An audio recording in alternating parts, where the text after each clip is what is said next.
I'm going to start out this morning with just a basic introduction to meditation in general, and then discuss the first two of the 5 types that we're going to be covering. I'll get the... Okay. First of all, before we go into what is meditation, I want to ask you your opinion. What do you think meditation is?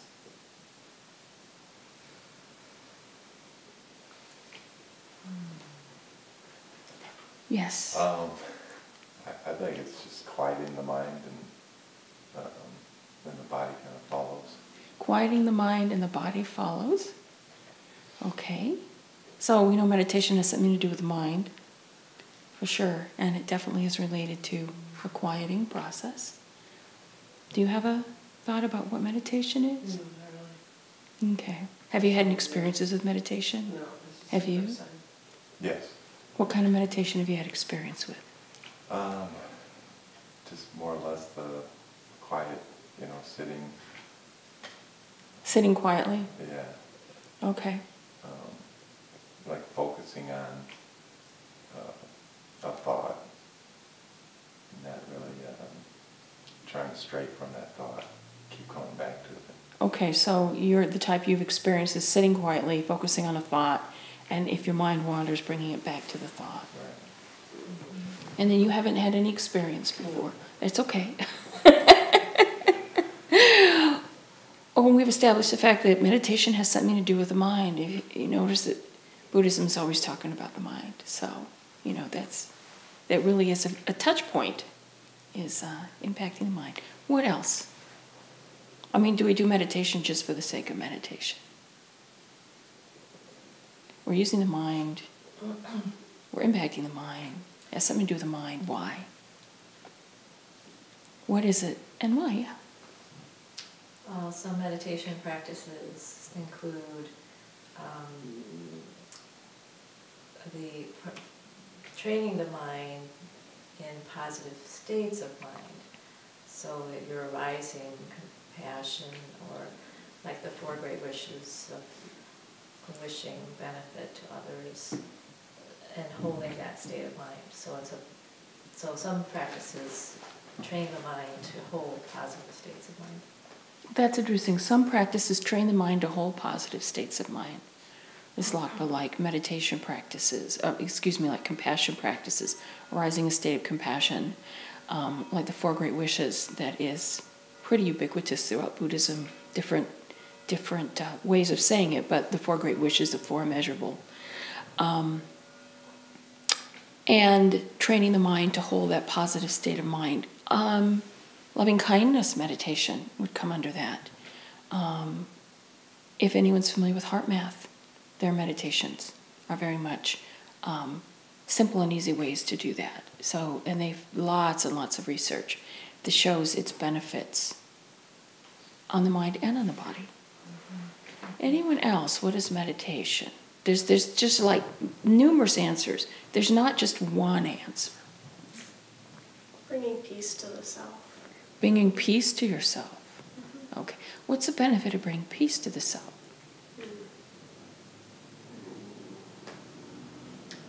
Just being a better person overall, a better member of society, and better parent, better community member, spouse, just any, and...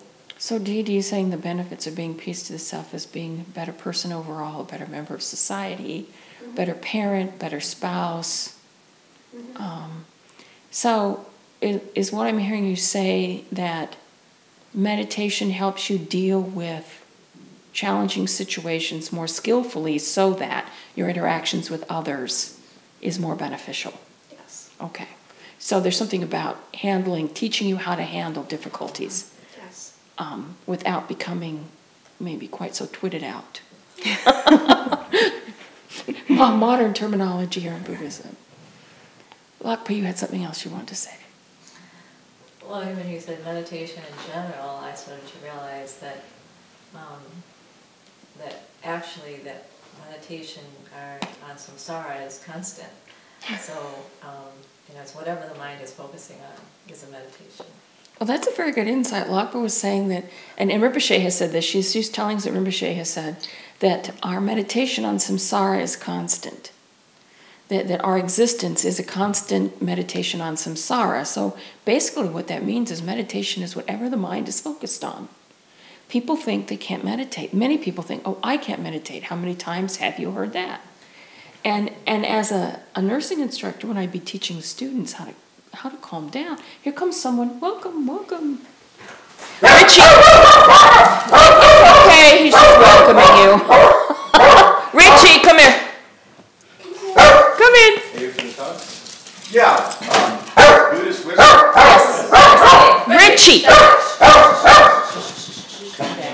Okay. Why don't you go sit with somebody you know? Why don't you go sit with somebody you know? Be a good boy. Somebody comes and just put your hand on it. Don't go anywhere. I'm sorry.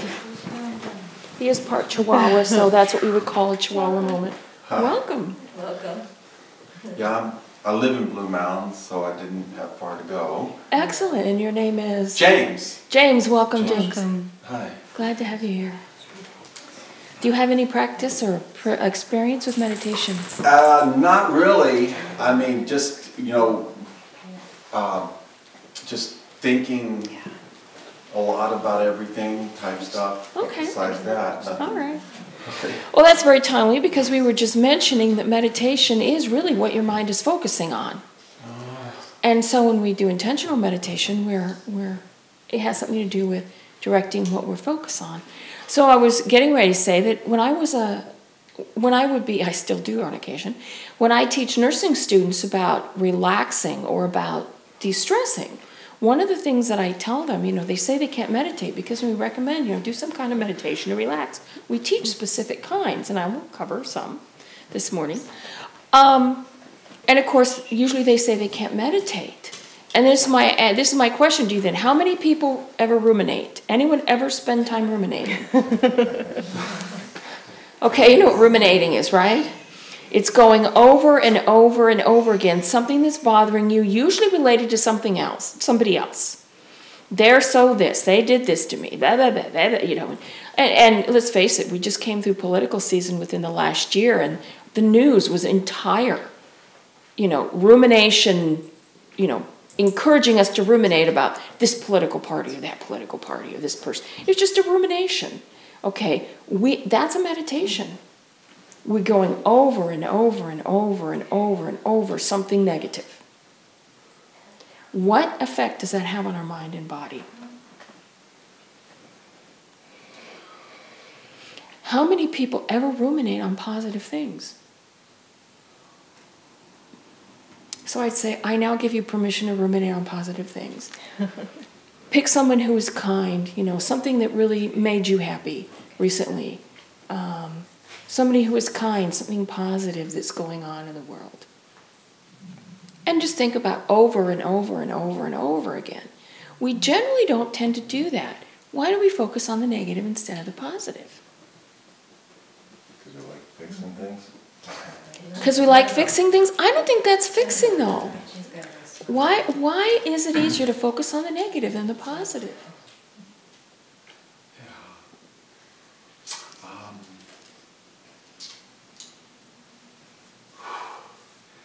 That's what we see everywhere in the world, really. There's a lot of negativity, the wars, things like that. And so it's easy to kind of talk about those things and think about since we see them. We do see them, but why is it that we see them? We put our attention on it. Because we put our attention on it. And the news media helps us put our attention on it. Because that's what they put their attention on. Why do they put their attention on it?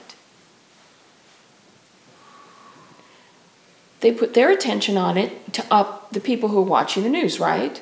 So really, they focus on the negative rather than the positive because as a society or as humans, that's more people will watch TV that way.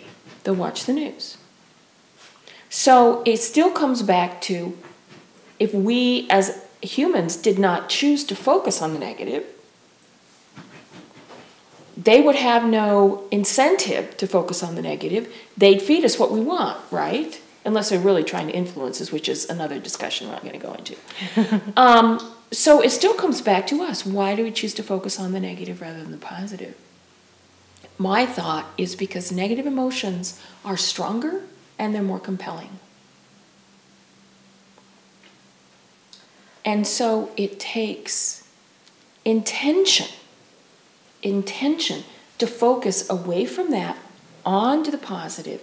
And in meditation, is this not what we're doing? We are intentionally determined to take this period of time and focus on something different than our continuous rumination or meditation on suffering and pain and being hurt and what's wrong and worries and etc. Does that make sense? Yes. I just want to disagree that you said negative emotions are stronger, and I believe that positive emotions are stronger. They're more powerful than negative emotions. We haven't practiced them. They're not stronger in our minds because we haven't practiced them. But So Lakpa is saying that she thinks positive emotions are actually stronger, but we haven't practiced them so that they're not stronger in our minds. And, that is a valid view. I don't know. We don't have like an emotion-ometer that we can actually measure, and it may vary from person to person, that we could actually measure the strength of an emotion to say, we can't from a strict scientific point of view test that. But that's a valid theory. well, that's the Buddha's demonstration, was that the power of love and compassion defeated, all of the negative emotions that we call the delusions. So if we were Buddhists, we believe that the positive emotions are stronger. I'm repeating what Lakpa says for the purposes of the recording here. Lakpa says that the Buddha demonstrated that the power of positive emotions, such as love and compassion, defeat negative emotions. And we're Buddhists, so that's what we're discussing here. So I'm going to give her this. It very well be that the reason negative emotions are stronger for us is because that's what we're more practiced in. That's what we're more practiced in. So we want to intentionally change what it is we practice. And there's different ways of doing this. Anybody else have any thoughts on meditation and what it is or why we'd want to do meditation? All right, so, in the world today, if someone wants to have a question on meditation, they could come here, which we're really happy people came here and decided to have a discussion and join us in a discussion on meditation. And not that I want to do an advertisement, but start on Wednesday nights, we're restarting the series on April 16th, so that's in 2.5 weeks. Here on Wednesday night at 7, we do a series, 6-week series on loving kindness, where we'll be discussing loving kindness and sharing the loving kindness meditation. And we ourselves have been absolutely delighted with how easy it is and how transformative it is. People tend to come in it and say, I don't know how to meditate, I've never meditated. They like it so much, they keep coming back. If they don't want to come back, like they've had a hard day, we hear that friends and family tell them, you're going. They found it so beneficial and so powerful and so transformative that they will tend to come back. We run these 6-week sessions regularly with a week or 2 break in between. And so really want to encourage people to come and attend. We're delighted. I just found out I get to go teach it in Washington State later this month, at the very end of this month, to student nurses, a whole group of student nurses and their faculty, and maybe nurses from the local hospitals. So, and how to use it in the clinical setting as nurses. So we really enjoy this topic here, and I'm just doing our little advertisement for our Loving Kindness series. It's led by Judney there, who's running our camera so nicely for us today. So when people out in general society want to know about meditation, they may come to something like this to find out. Another way they may just Google it. Meditation, what is meditation?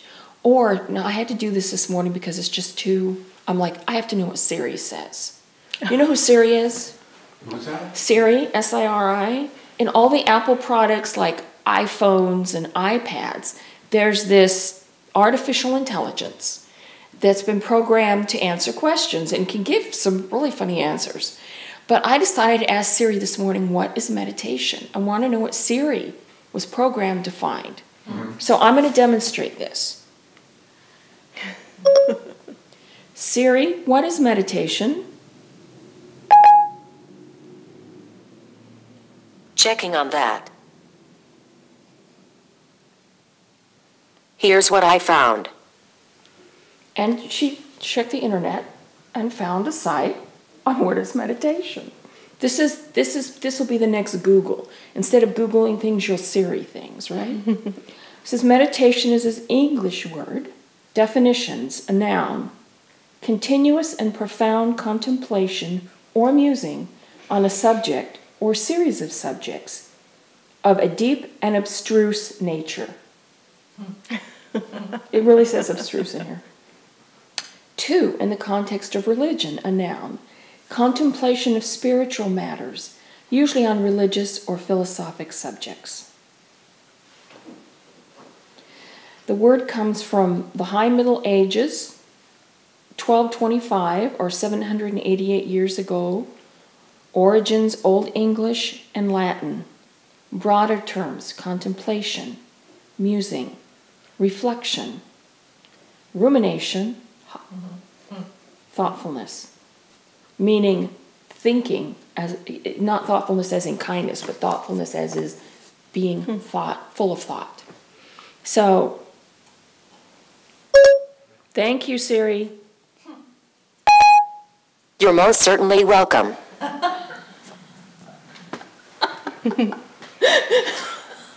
Can meditation be a way to kind of get beyond suffering and into something else type stuff too? I say that you hit the nail on the head there. Okay. That's why we would want to do it. So Rinpoche, when our teacher, our primary teacher that we study with, gives these answers about what is meditation. It's changing your state of mind. What is a state of mind?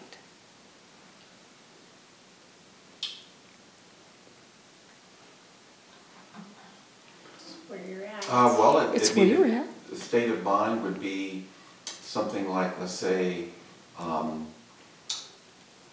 we're a warmongering society that just have wars everywhere or something, or is that a state of mind? That is an example of a state of mind. So the state of mind to be warmongering would be a state of mind of aggression, a state of mind of distrust, a state of mind of anger, a state of mind of fear that someone's going to harm us. So to be warmongers, you kind of have a conglomeration of states of mind that are very unhappy. So you can think of a state of mind as your emotional state, and you can think of it as the overall color of what you're focused on in your thinking processes. Because what arises emotions, but what you think. So there's the cognitive piece of the actual what you're thinking about, and then there's the emotional piece, which is how you're emotionally feeling. And those two things together create your state of mind. So you can change states of mind by actually going in through either of those. There's several different doors you can go in to change your states of mind. She also says meditation is continuously holding the mind to a pattern so that another state of mind can arise. Continuously holding it to a pattern so another state of mind can arise. So using your example of warmongering, you're thinking about war, you're thinking about defending yourself, you're thinking about, and now the discussion in this country on weapons, there was a very interest in gun, whether people should have background checks on all gun purchases and whether they should be allowed to own high capacity magazines or high, really fast automatic or semi-automatic, basically military style weapons in the ordinary populace. There are people who say this is crazy, you're nuts, you're just asking for more trouble, everyone needs to be checked, we need to have limits. And other people I realize they're legitimately afraid. They're legitimately afraid, and they want these things to protect themselves. And in general, what they're afraid of is their own government. They're afraid the government's going to come in and try to take away something. And they're legitimately afraid. So if you look at both sides of the argument, you're talking about people who are wanting to feel safe. Wanting to feel safe by not allowing people who are like not in a good state of mind to have access to really dangerous weapons, and people who want to feel safe because they're afraid their own government are going to come in and take something from them. And so I was having a discussion with a person on the internet, and I said, you realize if it's really the government you're afraid of, these high-powered weapons are useless. We have a government that has drones. People, there is no high-powered weapon that is going to be effective and protect you. You need to address this another way. There needs to be a different way of addressing that fear. And she goes, oh, then I think we should have personal missile systems. I'm like, oh my gosh. This is not going in the right direction. This meditation on fear and safety is not going in the right direction. So now meditation is somehow associated to attachment and getting unattached and attachment type stuff too, because as we evolve beyond suffering, okay, in some way we have to practice unattachment in some way, right? Is that correct? I can't disagree with that. There are certain angles on that in terms of attachment. Because somebody might think of being unattached as being cold and distant. And that's not what we're after either. So you've got some interesting thoughts there. It's a topic of a different discussion, and we'd be happy to discuss it with you. If I go off on that, it could take the rest of our time. But that is definitely something that is worthy of further discussion. So what we want to do is then, if we take our state of mind and hold it to a pattern, another state of mind will arise. If we hold it to a positive pattern, and you were talking about focusing on a positive thought.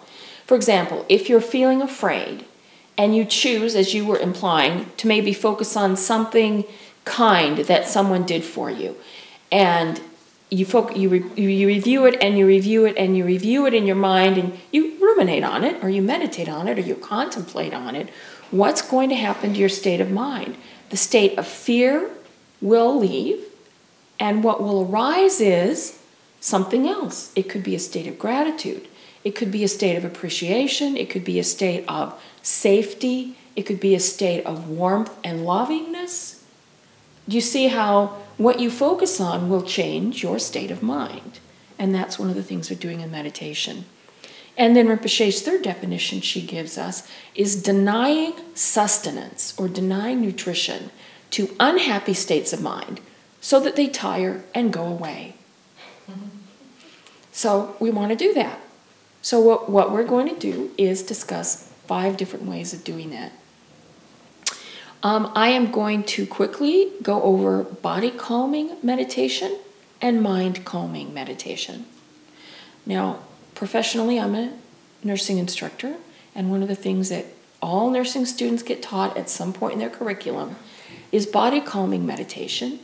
And even though it benefits them, the reason they're taught it is so that they can use it with their patients who are anxious. If you think many people who come into the healthcare system come in because they're having some kind of a health problem. Very few people come in to increase their health. If they want to do that, they generally go see Lakpa, who's Dr. Kunkler over there, and is a naturopath. She can deal with problems too, but if they want to increase their health, they usually go see a doctor like Lakpa. They usually don't go into the traditional healthcare system. They're having an issue, they're in pain, they're having some physical problem, and they're anxious. So body calming meditation is the way to help them, one way to help them calm down. 2 come to mind that we teach. One is a more active form where you do progressive relaxation by tensing and relaxing muscles progressively going through the body. And one of the reasons is when we become stressed, We tend to tense up and don't notice it. So part of the advantages of tensing and then relaxing is you actually teach your body to become more aware of what's tension and what's relaxation in your muscles. It also will help you relax your body. We don't have a lot of time to do this, but let's give an example. Some people will work from the feet up.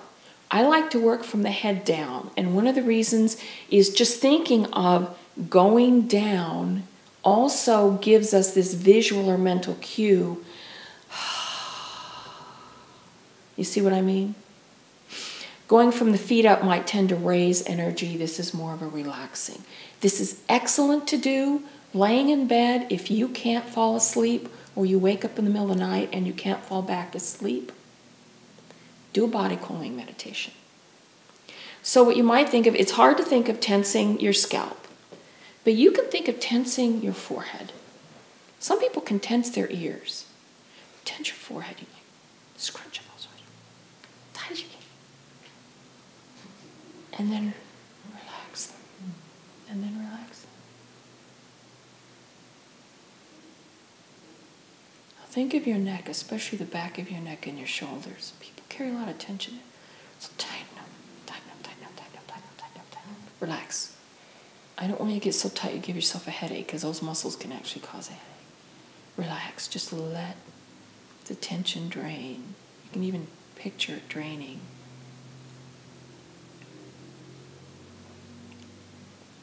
Okay, your shoulders and upper arms, not the neck, but the shoulders and upper arms in here. Tight, tight, tight, tight, tight. You'll notice it also tightens across the back. And relax. And relax it. You might even give a sigh.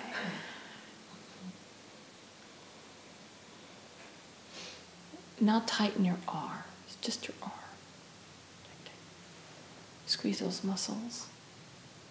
And now relax.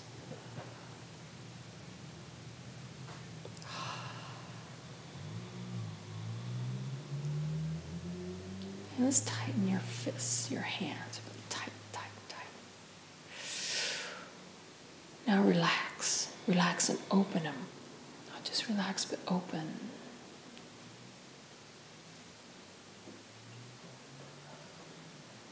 Feel the tension drain right out of those fingers. Okay, now let's come to the upper chest. Tighten, tighten, tighten, tighten, tighten. And relax.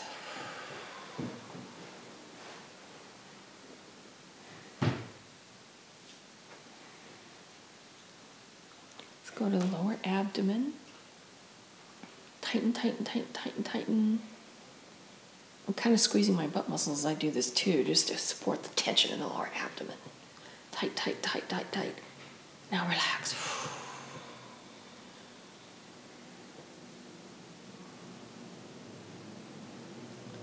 Let's move down to the hips. Tight, tight, tight, tight, tight, tight.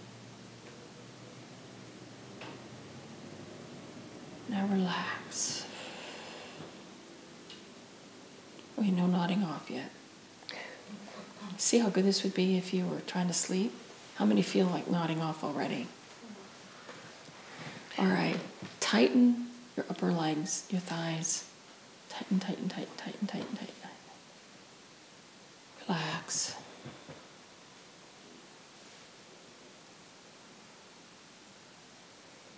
Now your lower legs,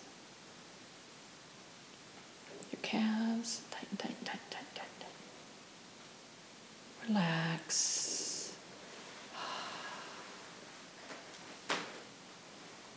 Now tighten up your feet. I have to be careful because my feet will spasm. I can't tighten too much. Your toes, feet and toes, and then relax.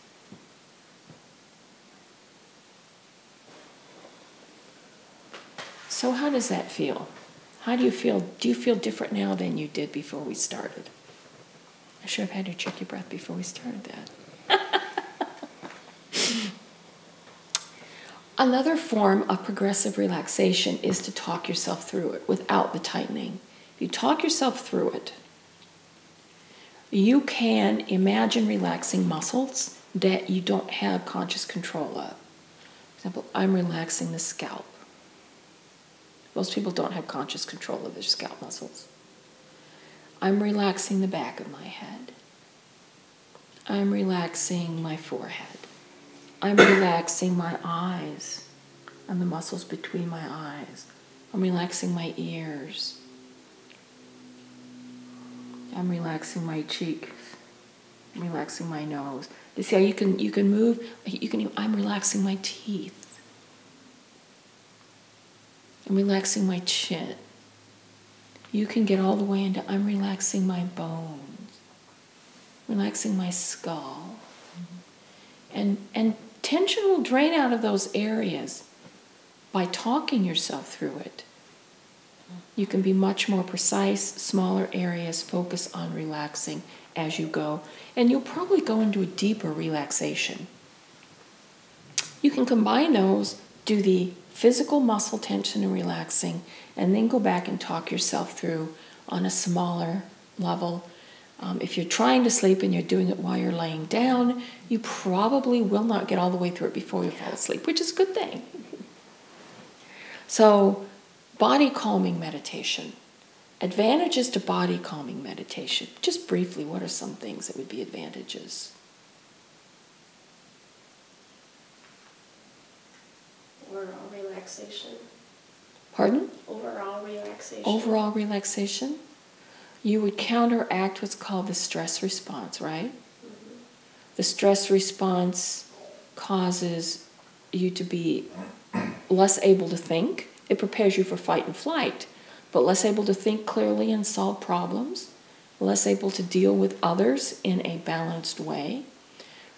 Your blood pressure goes up, your heart rate goes up, your breathing becomes ragged. We're going to talk about breathing in a minute. Your digestion stops working well. Your immune system is suppressed. I have all kinds of research on this. This isn't just philosophical. It suppresses your immune system. And so there's all kinds of benefits of relaxing, body calming relaxation. The next type, the last type I'm going to talk about is mind calming meditation, and it is specifically going straight to the mind to calm the mind. Now, one of the things that they say in the Tibetan system, and they're not the only ones, but this is how they say it, is that the mind rides the breath like a rider rides a horse.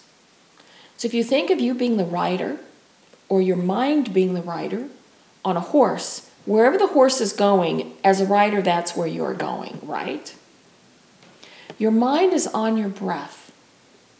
So if your breath is unsmooth, if it's ragged, if you stop breathing, they say that if you notice when you're under stress, you'll often hold your breath. One of the things we can do before meditation, before mind calming and body calming, and I wish I'd done it before the body calming, we can do it before the mind calming or any other, is check to see the condition of our mind. So what you do is you take your finger like it was a mustache here, and you just breathe.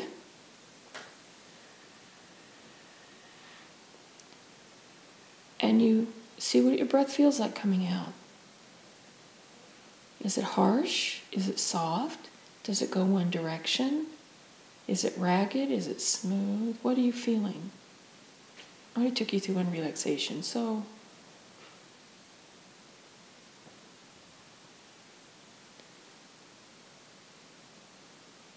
even if you're not quite sure how to describe it, and it would have been clearer if I had done it before the body calming, check it again after.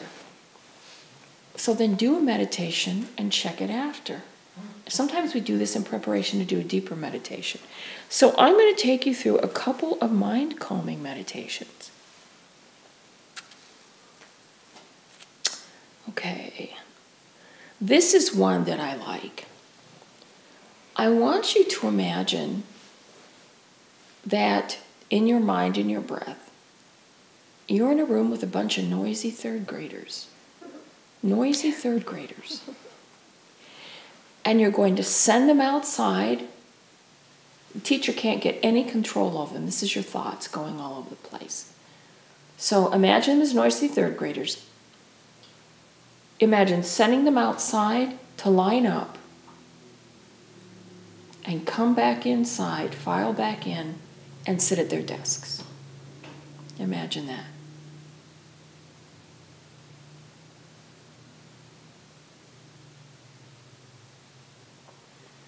Okay, they're a little better, but they're still a little bit jumpy. So send them outside again. You're the teacher, tell them to line up. Everybody get in line. File back in and sit quietly at your desk.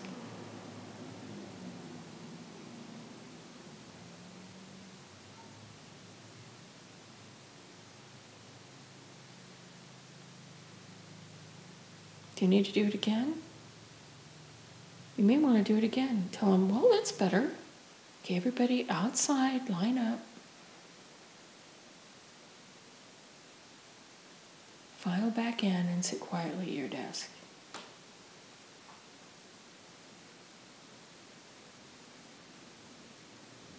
Now check your breath again. Compare it to last time. Is it different?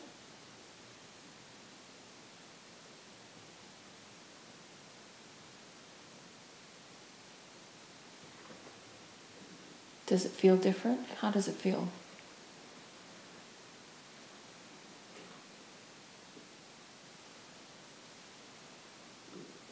You can keep sending those third graders out in it until you've achieved the state of calm that you want. Does it feel different after sending them out and in? For some people, this is a really good mind-calming meditation. Another one, and this is an interesting one Rinpoche shared with us. She shared the noisy children at one point. I don't remember when, but I know she did at one point. Is to count from 1 to 10, but not in the usual way.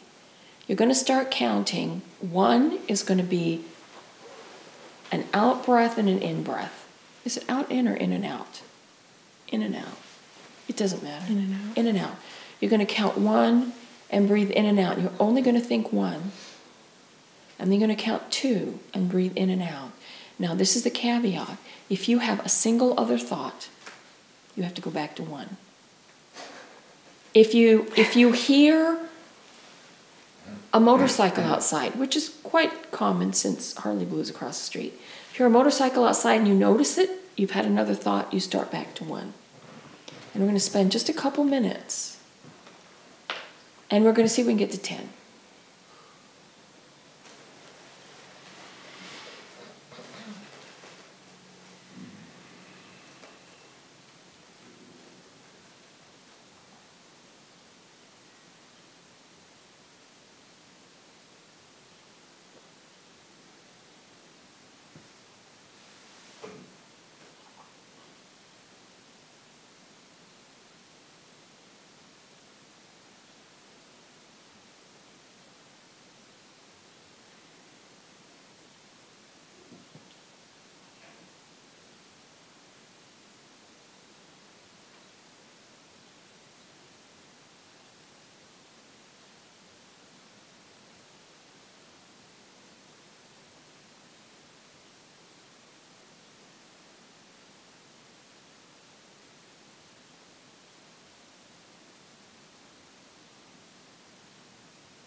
We're not going to take too long for this because we have other things to cover. But I want to know, how high did you actually get? 6. Very good. Anybody else? 6? But I don't know, do birds count if you... Birds, yep, Cap, start over. Can I start over? I have to start over a lot because I don't like birds. You know, some people never get beyond 1 or even 2 or 3. The more you practice it, the more you can do. Now, this is something interesting. Check your breath again.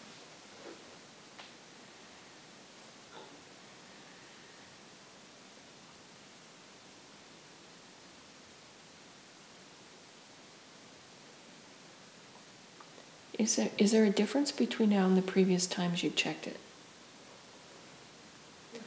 Even people who only got to 1 and had to keep starting over again usually find their breath is smoother and softer and more even. So the object of this, while we say, is to get to 10, and in time, if you practice this, you will be able to focus enough to get to 10. Even if you think you completely failed, you didn't, because if you calmed your mind, that's the point, right? So even starting over again and again and again still has the beneficial outcome. So this is kind of a fun one. And then the last one I'm going to share with you is called the bubble meditation. Now, is there anyone here who's afraid of being underwater or has a fear of water? Because I changed the bubble meditation for people who are. For the people who are fine with water, we're going to imagine that we are sitting in the bottom of a pond. Now, this is magic water because we can actually breathe it and do just fine. The water is the perfect temperature, totally comfortable. And we can even see beautiful fishes swimming in front of us and maybe some water plants coming up. For those who are afraid of water, I put them out in the middle of a field. Sitting in a field, again, the temperature is totally comfortable. The breeze is perfectly comfortable. And where those of us sitting in the pond will see bubbles, those of us sitting out in the field will use mylar balloons instead. Mylar balloons filled with helium. Because what happens to a mylar balloon filled with helium? It goes up and floats away. And what happens if you're sitting in a pond and you see a bubble? What does it do? It goes up and floats away, right? So as you're sitting wherever you're sitting, any thought that comes into your head, put it in a bubble and watch it go away. There goes the laundry. There goes the papers that need to be graded. There goes the taxes that need to be done. There goes the shopping list. Just whatever comes in your mind, put in a bubble. Send it away. You don't have to send it away. It floats away on its own.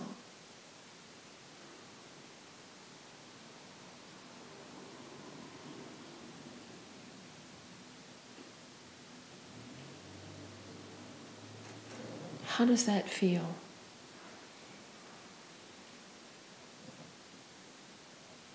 It's a very easy meditation. I've taught this to classes of like 150 student nurses.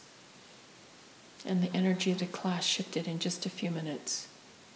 They've come back to me months later and say they use it all the time, some of them, to relax in stressful situation. One even used it when she was waiting to like testify in a court case or something. It relaxed her. Bubble meditation is very good for mind calming.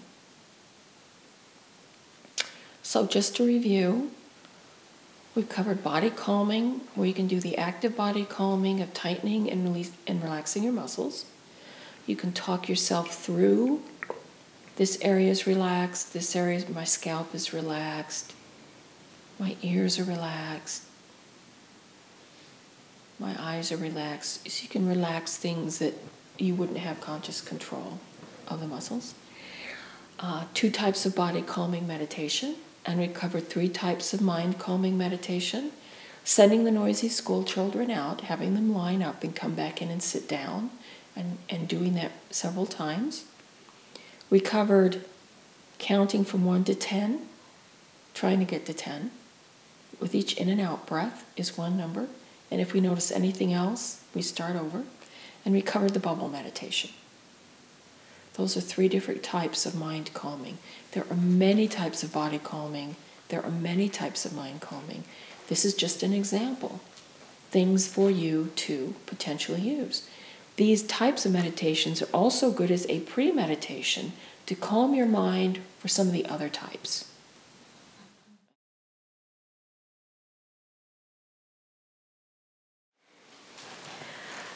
So the last 3 types of meditation are cogitation, prayer and chanting, and transformative meditation. So, starting with cogitation, some other words you might hear for this are contemplation, reflection, rumination. We talked earlier about ruminating on negative things. Well, now we're going to spend a little time ruminating on some positive things. So, cogitation isn't just letting your mind wandering, it's really putting your mind into a structured practice.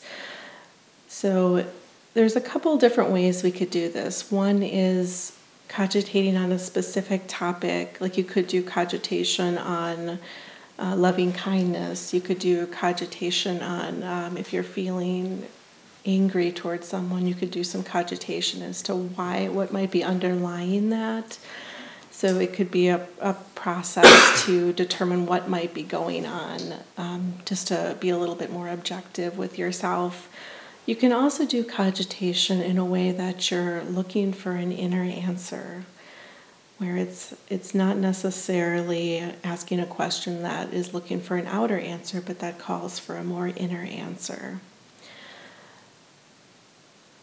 So I'm just going to go ahead and guide us through an example of the first type of cogitation, just so you get a feeling for an example of how this could be used. And I'm going to use a book called Guided Meditations on the Stages of the Path by Thekchen Chodron. And it's really a great resource. She has a lot of different guided meditations on topics in Tibetan Buddhism. And not only that, but she has guided meditations on topics that are kind of universal, like compassion and love and kindness, as well as anger and karma and things like that. So I'm just going to go ahead and, in our continuing with our trend of changing our state of mind, I'm going to pick one on love. So just make yourself comfortable. There's no specific way you have to sit when doing a cogitation meditation, just as long as you're comfortable. And I'm just going to read a few statements or questions and just take a few minutes to reflect on them, and then we'll move on to the next question.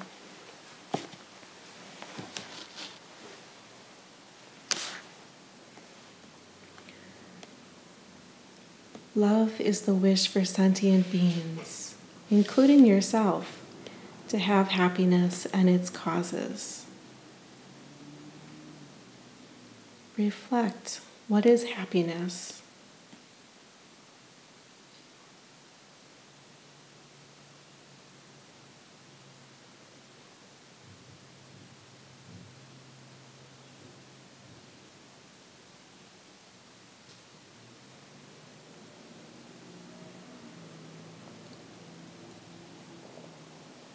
Think of the short-term benefits of happiness, such as that received from having wealth, friends, reputation, health, and so forth.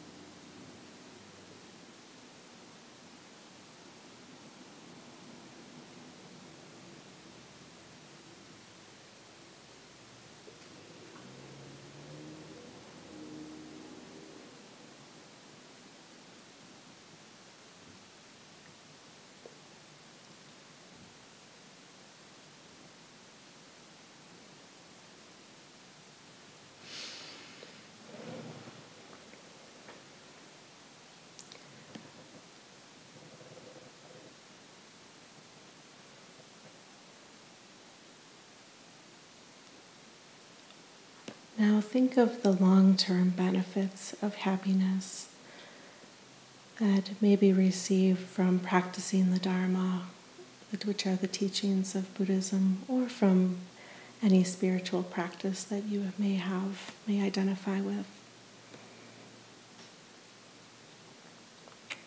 such as mental happiness, peace of mind, freedom from suffering, and enlightenment.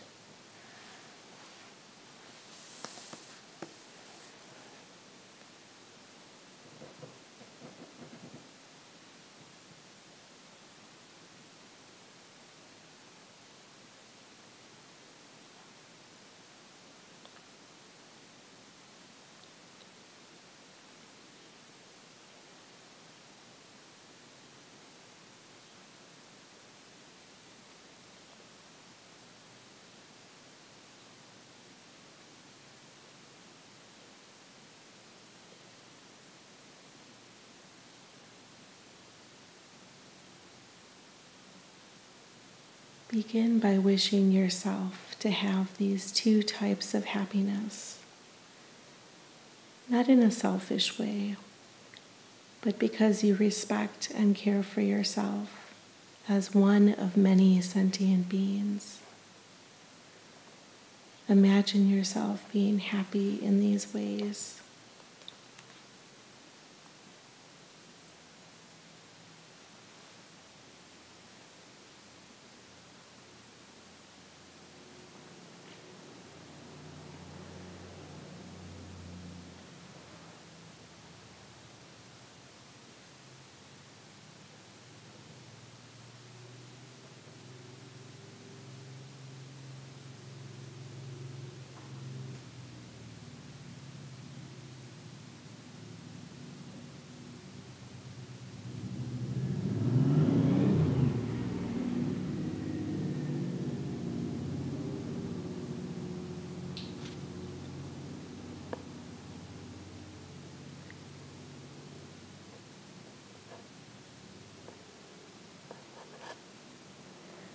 Now wish that your friends and dear ones have these two kinds of happiness. Think, feel, and imagine. May my friends and all those who have been kind to me have happiness and its causes.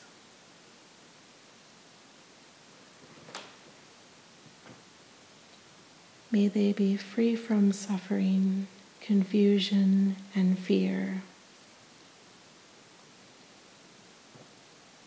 May they have calm, peaceful, and fulfilled hearts.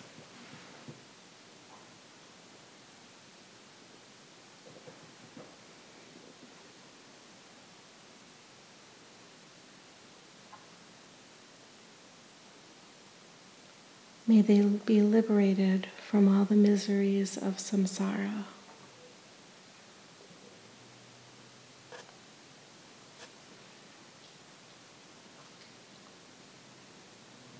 May they attain the happiness of enlightenment.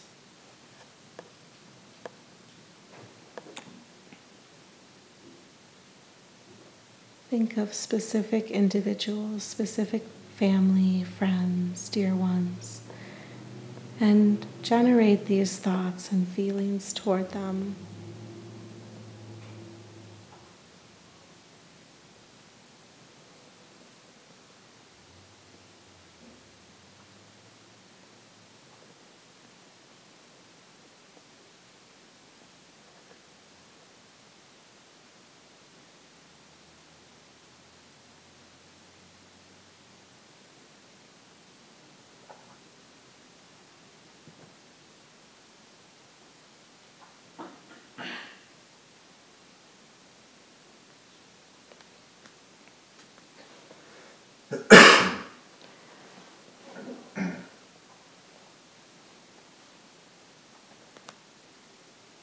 Now think about those ones that are strangers to you.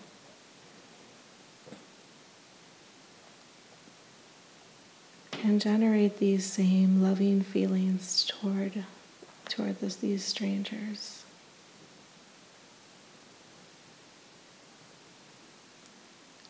May they have these two kinds of happiness.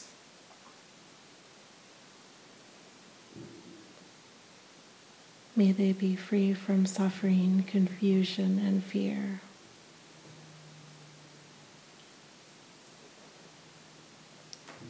May they have calm, peaceful, and fulfilled hearts.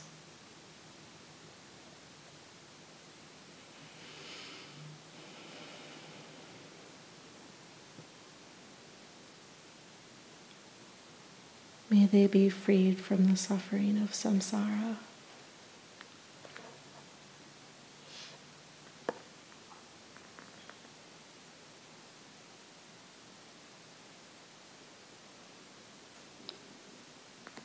May they reach the happiness of enlightenment.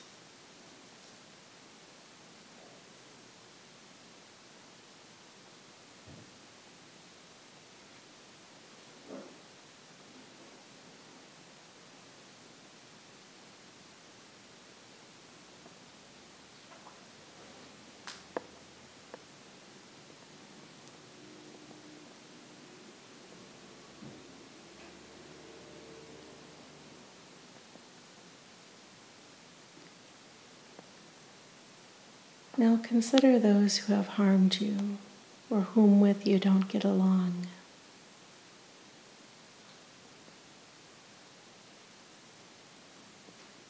Recognize that they do what you find objectionable because they are experiencing pain or confusion. How wonderful it would be if they were free from those negative emotions, that suffering.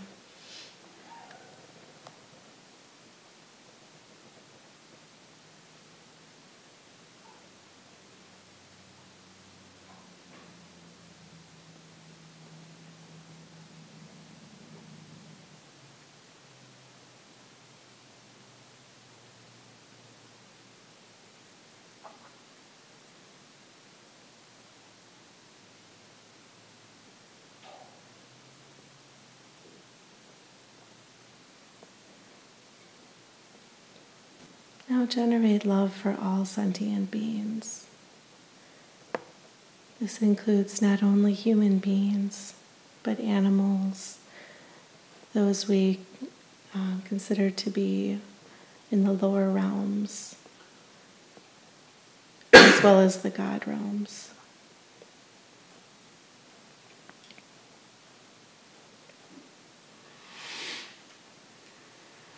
May they have happiness and its causes.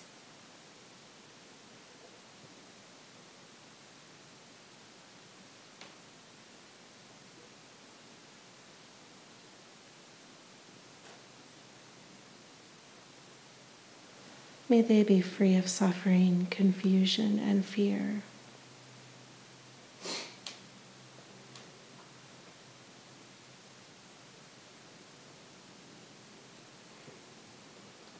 May they have calm, peaceful, and fulfilled hearts.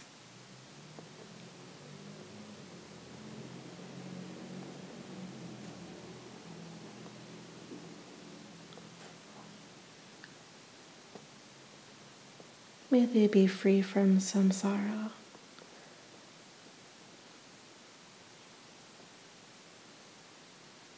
And may they achieve the happiness of enlightenment.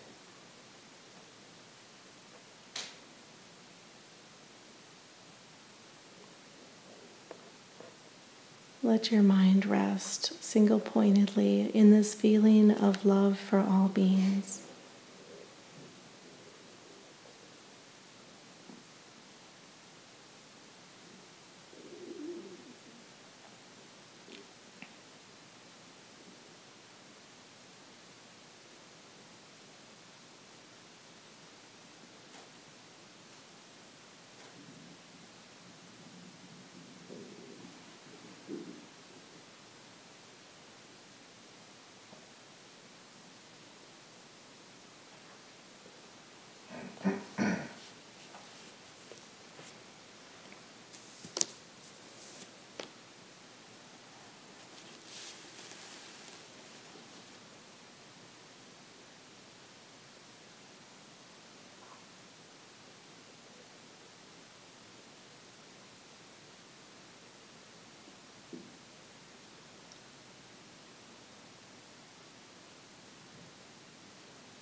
ready, you can come back to the room and open your eyes.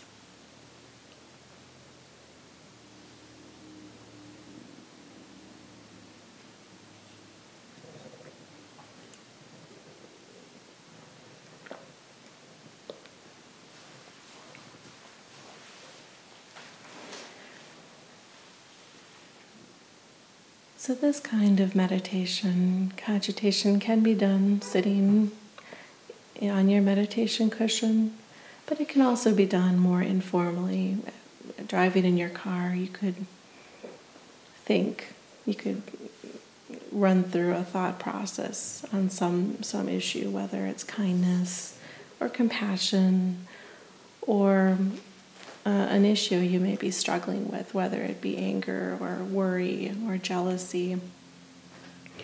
There's not really any place you can't do this kind of cogitation and taking an issue and kind of rolling it around in your mind.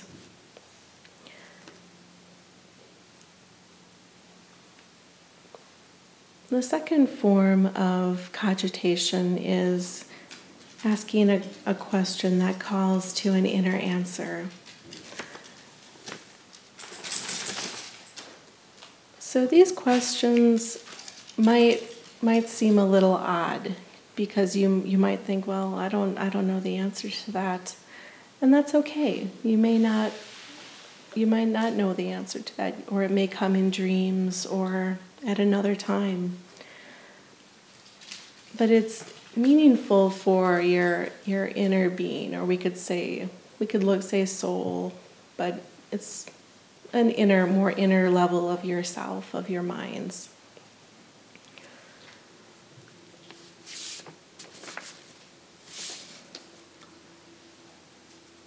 So I'm going to just read, we're going to look at a few of these questions, and when you hear it, just sit with it. And if nothing comes to mind, that's okay. So the first question is, what is my name?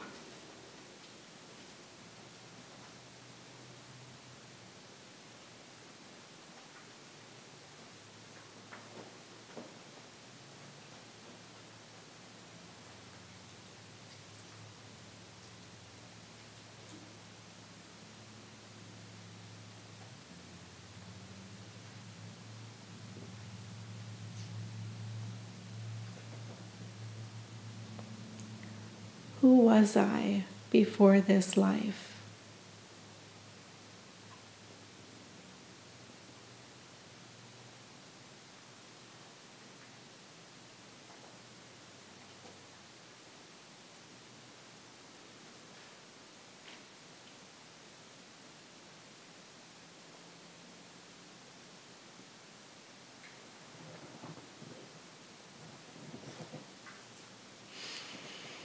Who will I be after this life is finished?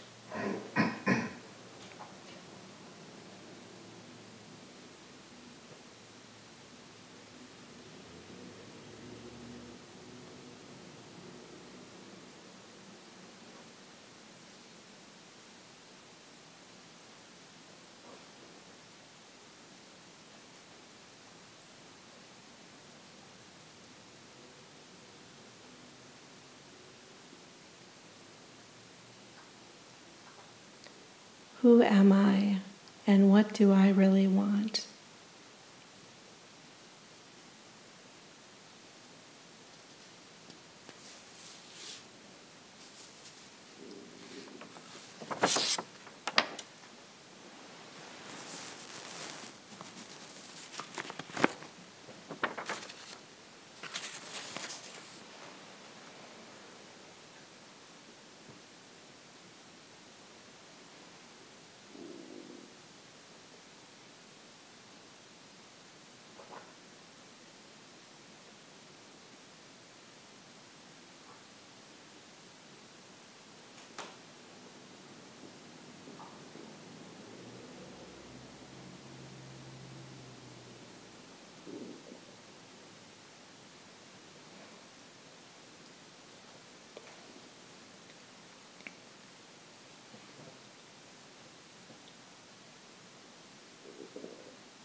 And again, when you're ready, you can open your eyes.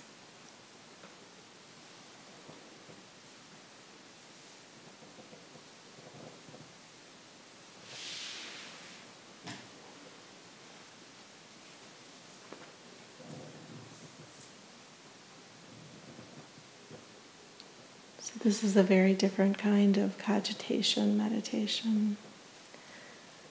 These questions, there's no book where you will get the answers. And there's no correct answer. Does anyone want to share on what their experience was either with these questions or with the first type of cogitation?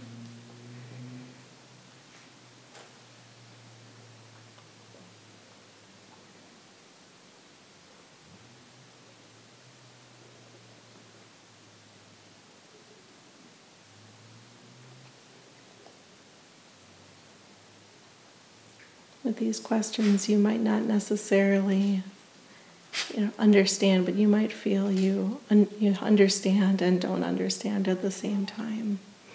That there aren't words. Yeah, I really felt that difference between the two. Mm-hmm. It was almost like with the inner questions that really required letting go of that outer thinking, way of thinking, and to just kind of relax. It made me relax in a different way, to open to something else as a way of understanding the answer. Mm-hmm. So Lakpa's just explaining that she really feels that need to let go and relax in a different way with the second set of questions, the more inner cogitation questions. Thank you, Lakpa. Other thoughts? That is one of the main differences. Who will we be after this life is finished? That was a great question. Yeah. And then kind of concepts like that. Yeah, it can even stimulate it could actually even take you into a more outer form of cogitation, because then you could think, well, what do I believe about the afterlife? And do I believe that we go to heaven, or do I believe we're reborn? So it could take you many different directions. So these questions might not necessarily be something that you do as you're driving down the road. All right. Any other thoughts?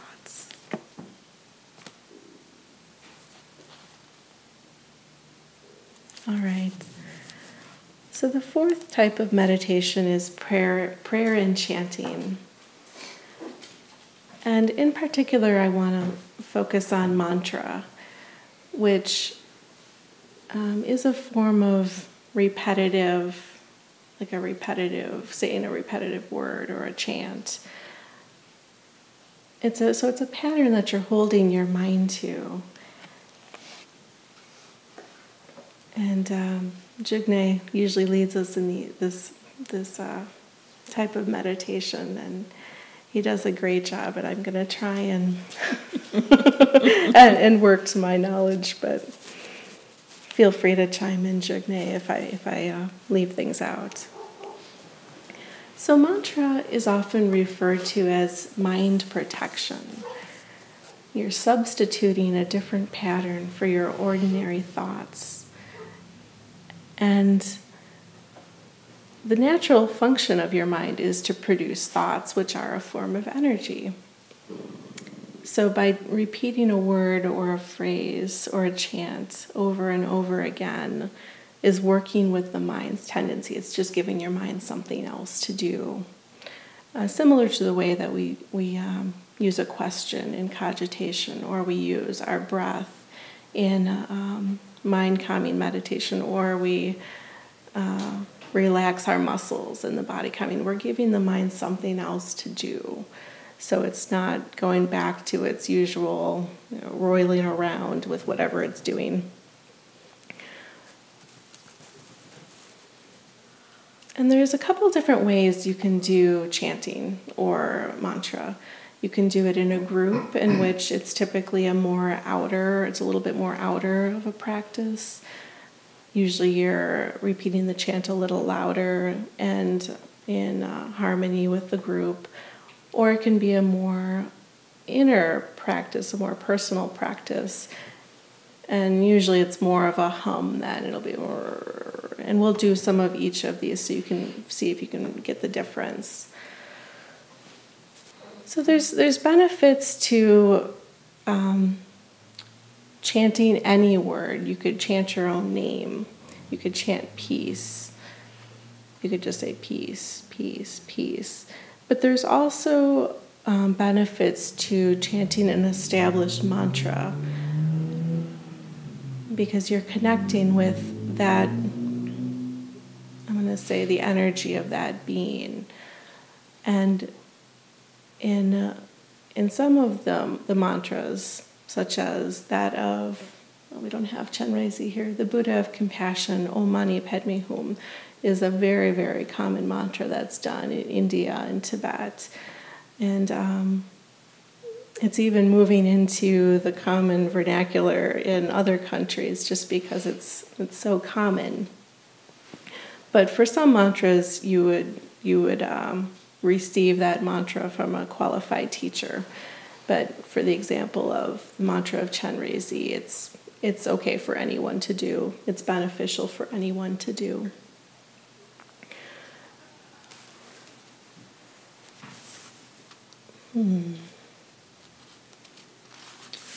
All right. So I think we'll just go ahead and work with the mantra a little bit, and then we can talk more about it. So the first way of doing the prayer and chanting, I think we'll just do like a slow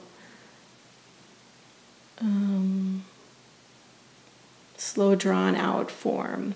So again, the words are Om Mani Padme Hum. And for this example, we'll just do a few slowly and together. And I'll do my best to demonstrate.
So let's just go ahead and check our breath.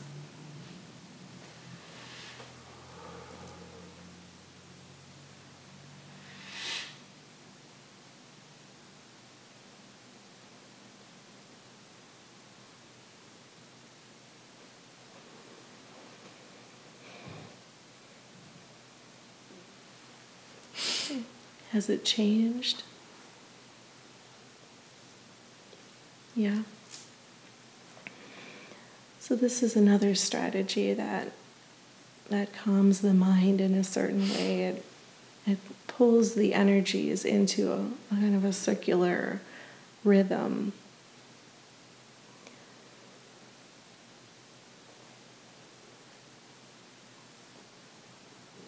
So another way that you can do chanting is in your own personal practice.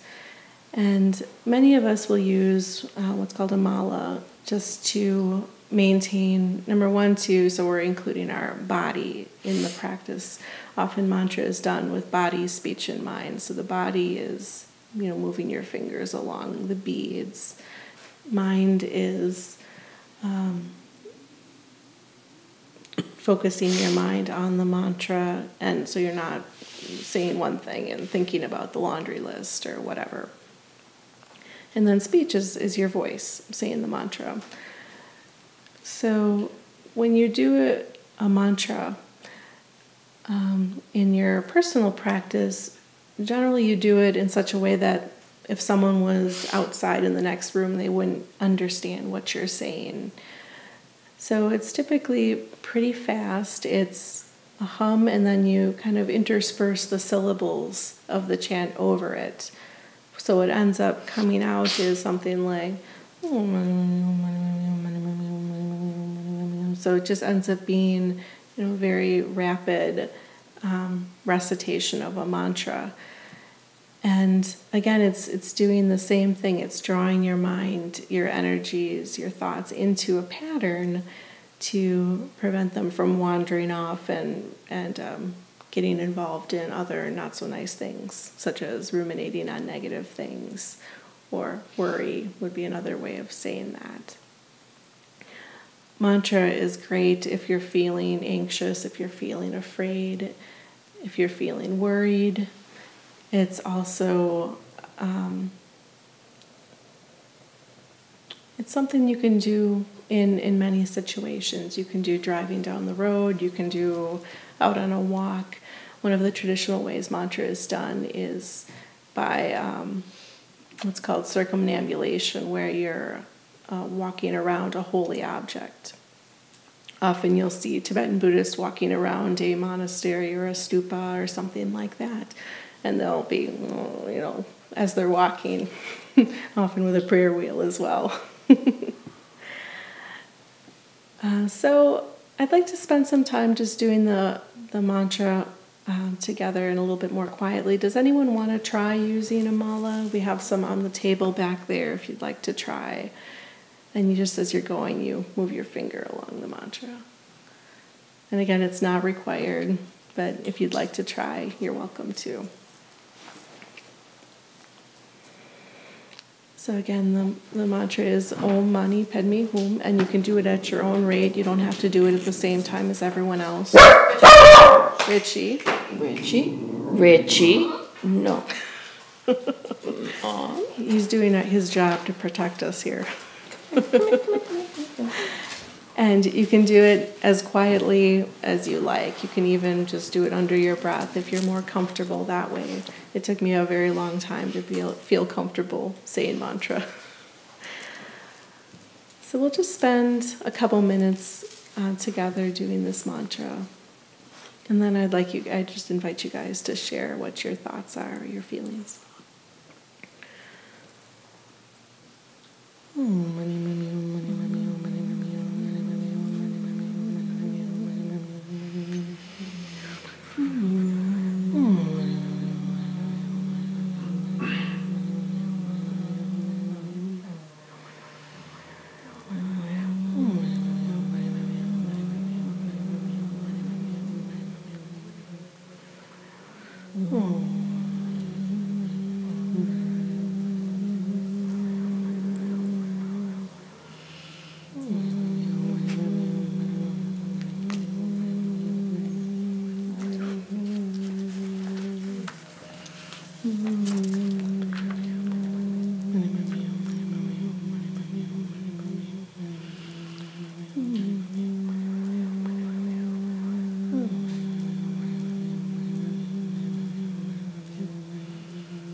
ready, you can come back to the room, feel the cushions underneath you or the chair or the ground, and open your eyes.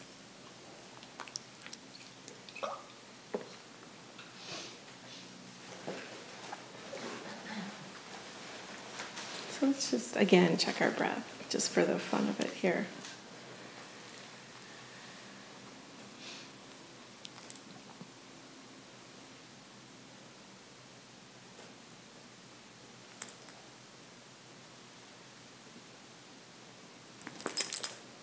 What do you notice? Does it feel smooth, ragged, jaggedy? Is it even on both sides? Yeah, I'm not able to do the fast stuff.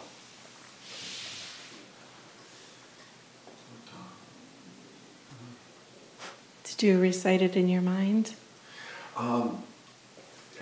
You have to say again. What's the mantra again? How do you say it? Om Mani Padme Hum. Om Mani Padme Hum. Okay. And do we have any cards or anything that have that on that, Jugne? Maybe we could share those, just so people could take it home with them. How about you guys? Did you have the same experience that it was a little harder to do the more rapid chanting? And again, it's not about speed. But if you say it so specifically that you're focusing on the syllables, it does seem to take something away from it. It was harder for me to do, but it was easier for me to focus. Okay. When you were having it in your mind. Yeah, versus like the number one, I was having a hard time with that one. Often people find the mantra to be a very easy and enjoyable way to calm the mind. I personally also have a love of mantra and would choose it over numbers any day, but that's my personal opinion. When I first started practicing, I didn't find the mantra sped up for me until I've been doing it about 8 months. I had it much more slower, and then it was just sort of like this automatic speeding up. So I think just sort of letting the speed go at its own is a good approach. It's almost sort of a gentle recitation. Even if you're saying it more slowly, you're kind of slurring it a bit. And you're connecting the last word to the first. So it's not linear, it's a circle. So rather than Om Mani Padme Hum, Om Mani, it's Om Mani Padme Hum. So it just keeps going around and around and around. Other thoughts? I found my speed increasing like past few weeks, and I came to the realization with the first one, with the long drawn out, that I still need to embrace patience. Oh. It just wasn't, it was too slow. So Dee Dee's mentioning she has to embrace patience. I can understand that, feeling some impatience with the slow, drawn-out recitation. Because I've gotten so used to the speed of repetition. Go ahead, Lakpa. Another way you haven't mentioned to do mantras, singing. That's true. That's true. Singing is another way that mantras can be done.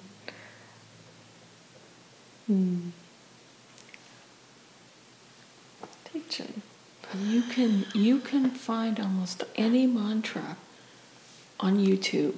Someone is singing, and usually 3 or 4 different ways. Pick one that you really enjoy, and then you can even download as an MP3 and sing play along. and sing along. There's a really popular Om Mani Padme Hum version that plays almost constantly.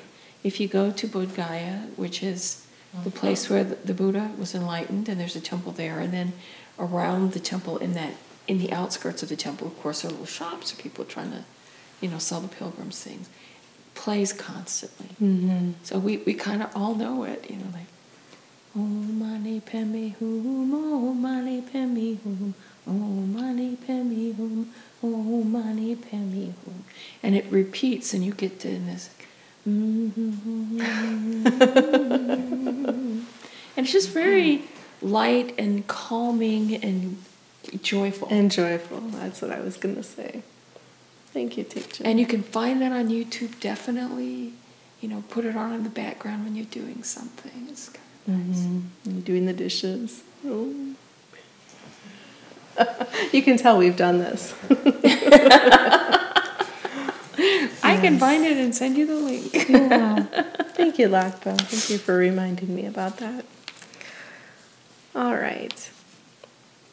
So, we're for mantra as a form of meditation is a repetition of a steady rhythm of empowered recitation.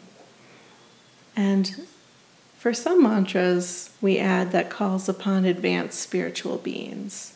So for some of the mantras, like the mantra of Chenrezi, of Om Mani Padme Hum, we consider that to be the name of that Buddha.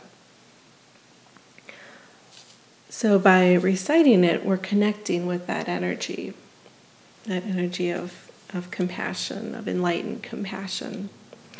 And there are many, many different mantras. One of them, the mantra of the Buddha Manjushri, he's the Buddha of wisdom. So often Tibetan students would recite his mantra before an important examination to increase their wisdom. And our teacher, Rinpoche, has said that if you have an important test, you should recite the mantra for 45 minutes. If you have 1 hour to study, recite the mantra for 45 minutes and then study for the last 15 and you'll do better. Personally, I have not tried this, but I think some students had and said that it actually did work. It's interesting. Wangmo and I actually are both now teaching nurses, and I'm thinking, I wish the students had done this before they wrote their papers. No, that's something, we don't know how to do that here in our country. Yeah. I But know, and it's not like we could teach it, but I'm like, oh, the papers would have been better. Either that or they would have not done the papers because they would have been meditating. Anyway. All right. So mantra, in some ways, has an element of the fifth type of meditation, which is transformative, because the object of meditation is something outside of ourselves. And let's see, where was I going to go with this? I don't know, I'm a little confused. What do you mean by the object of meditation is something outside of ourselves? Well, the object of the meditation is an enlightened being, or the. Let me keep going another one. Yeah.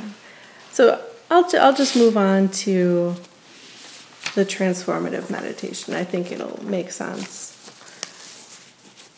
So transformative meditation falls under a category of Buddhism which is called the Vajrayana, or sometimes the Mantrayana or Tantrayana.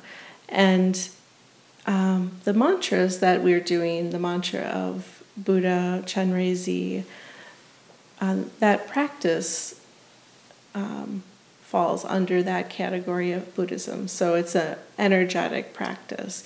And you may have felt that as we were chanting, you might have felt kind of an energy, or a buzzing or a tingling or some kind of sensation. The tantric practices are the energetic practices. So the mantra practice is connected with that category of Buddhist practices. So that's all I'm saying. So when we're saying this mantra, that's the name of that Buddha. So we're connecting with that energy. And I think going beyond that too much will be, a totally separate topic. And I don't want to dilute what we've covered today with the meditation. So, transformative practice let's see. Generally, I like to think of meditation as medicine. There are medicines that are good for anything, like a vitamin. A multivitamin is good pretty much for everyone. And then there are medicines that are very strong and may be harmful to some people. Like, what would be a good example? Giving insulin to someone who's not a diabetic. Giving insulin to someone who's not a diabetic could be harmful, but it is life-saving for someone who's diabetic. So the transformative practices, if they're done by someone who doesn't know what they're doing, could be harmful. And generally, transformative practices are done when you under the guidance of a teacher. Like we follow a teacher, Rinpoche. And these practices are, in some ways, like the actual work of cleaning the obstacles and obscurations, like the anger, and some of these really deep states of mind. It's uprooting that and cleaning it and preparing to become enlightened. So we're looking at, when I say an object is something greater than yourself, the object of the meditation is a Buddha, or we could say perfect wisdom, or perfection, or ultimate compassion. Since my training is in the Tibetan Buddhist tradition, I'm leaning toward that, but there may also be some practices, in the Christian tradition. I'm not familiar with that too much. But I think we'll just say that transformation is addressing some of these deeper issues that prevent us from becoming what we call enlightened, or free from the cycle of being born. We believe in reincarnation, the cycle of being reborn and dying and being reborn again, and just going around and around and around. Enlightenment, we want to be free from that. And in that's samsara? Or? That's samsara, So yeah. samsara is? The cycle of birth and death, of uncontrolled birth and death. Right. In the Tibetan Buddhist tradition, there are Buddhas, which are, we say, fully enlightened beings, and there are also bodhisattvas, which are beings that are born into this world and help. So the motivation that they hold is that they want to work for the benefit of all living beings. They want to save beings. So it's a very heroic motivation. And the transformative practices are designed to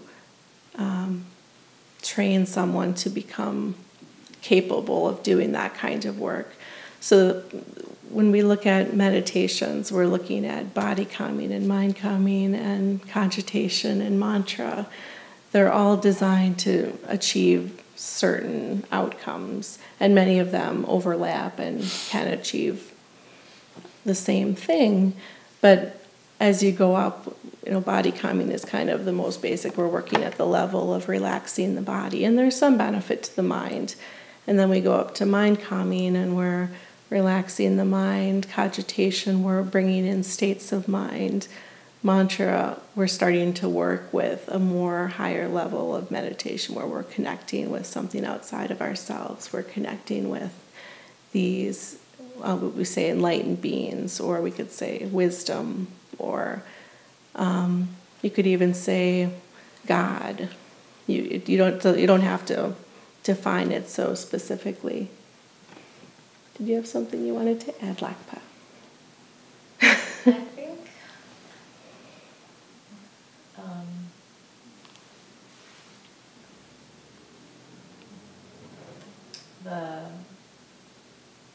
the actual connection really isn't outside of ourselves. That we're connecting within the heart to the nature of that being. So I just wanted to say we're really trying to become closer to that being's nature. Mm-hmm. And so we keep thinking of it as out there, as out there, as out there. It's hard to. It's really connecting inside. Just like the the inner question makes us go deeper inside. Yeah. The mantra actually is a connection from the way I think it's more within. But it's outside of your mind.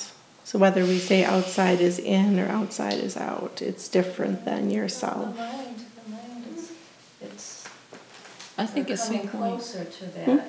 I think at some point we have to give up the whole idea of outside and inside. Yeah. But it's other than yourself, I guess is a better way to say it. About connecting with an energy, Connecting with an whether energy. it's inside or out. An energetic pattern, pattern that's demonstrated by the higher being. But I hear what Locke was saying is it's something inside. Yeah. It's something inside. Or, you may start out thinking, It's bigger than the It's, inside. yeah. okay, Yeah. then we have to give up a whole idea of little and big. We give up in and out, we give up little and big. Yeah.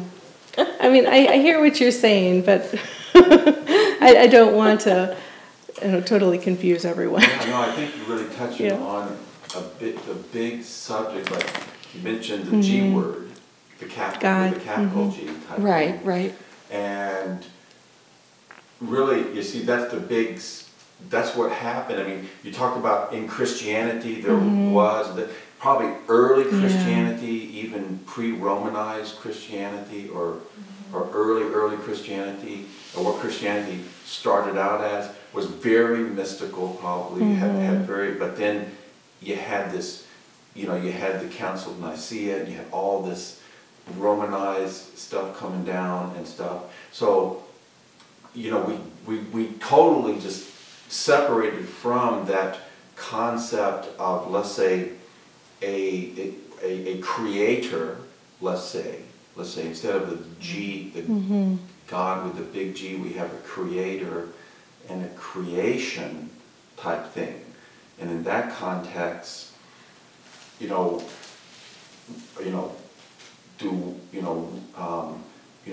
we are part of a creation, but are we, are each of us a creator of that creation, you see, and stuff like that, which goes more into the outer and the inner type thing, because, I mean, that creator would be outside of us in a way, I guess you could say, even though we're all kind of drops of the same ocean. It sounds to me like you're getting into cogitation there. Yeah, that's It's what I was thinking. excellent example of cogitation meditation. You could cogitate on that for a very, very long time and have some really beneficial insight. Right. Yeah. Yeah, these are big questions, and they're not necessarily questions that, will be solved at this level, but I think it's great material for cogitation and for further discussions. All right.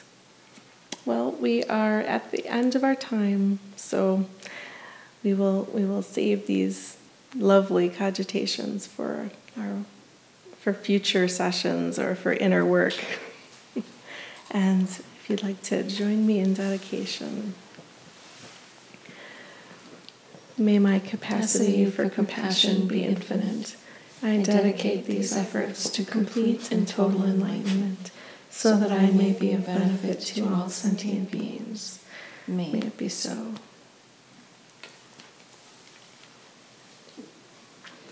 Thank you all for joining us today.